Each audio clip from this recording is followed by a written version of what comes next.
High, আমি অর্পিতা। আজকে আমি কী কী রান্না করছি সেটাই চলো তোমাদেরকে দেখাই।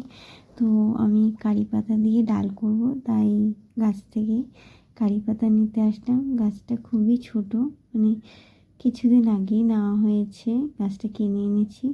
তো মায়া লাগছে যেহেতু ছোট, তো তাই তবুও কী বলবো, মানে কারি পাতার ডাল খেতে এত ভালো লাগে, বা যে কোনো কিছুতেই কারি পাতা খেতে এত ভালো লাগে, তাই কেটেই ফেললাম, কিছু করার নেই।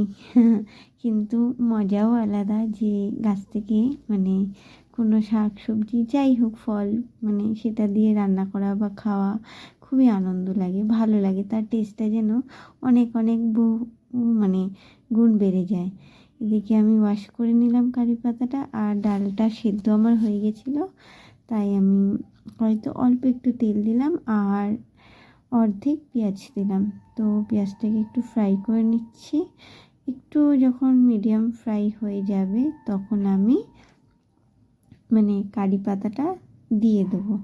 তো কারি পাতাটা দেওয়ার পর কিন্তু একটু ফ্রাই করতে হবে, কারণ কারি পাতাটা ফ্রাই করলে তবেই তার যে সুন্দর একটা স্মেল, মানে যেটার জন্য মানে কারি পাতাটা এত ভালো লাগে খেতে, তার গন্ধের জন্য, তো সেটা খুবই ভালোভাবে ফ্লেভারটা আসবে। তো মানে ফ্রাই করতে মানে কয়েক সেকেন্ড লাগবে, তাও 30 to 40 সেকেন্ড তো লাগবেই।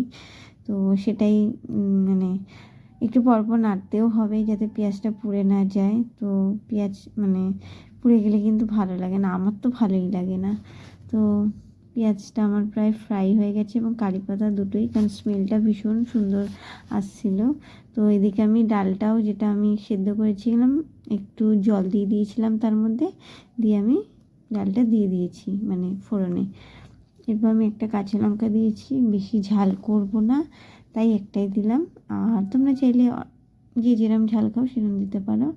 আর পরিমাণ মতো নুনও দিয়ে দিয়েছি, আর এদিকে আমি হলুদও দিয়ে দিয়েছি।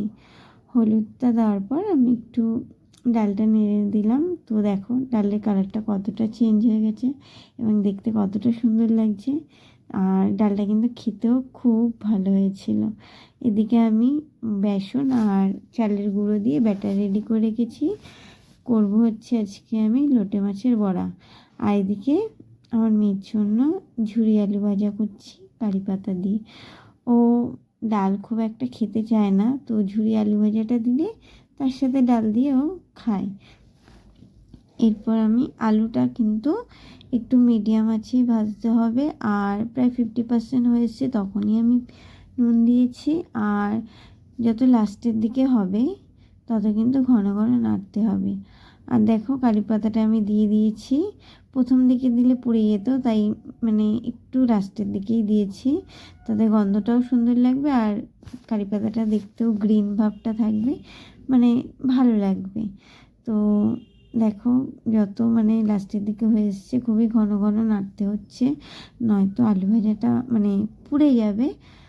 আর পোড়া জিনিসটা খেতে কেমন একটা বাজে লাগে, ভালো লাগে না, তাই খুবই মানে কেয়ারফুলিভাবে করতে হবে। আর এদিকে আমার রেডি। তো তেলটাও গরম হয়ে এসছে, আমি লোটে মাছের বড়াটা কিন্তু ভেজে নিয়েছি। তো এখানে আমার মানে দেখানো হয়নি।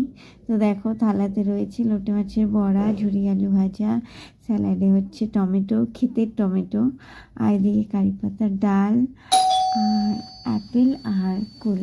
ব্যাস এটাই ছিল।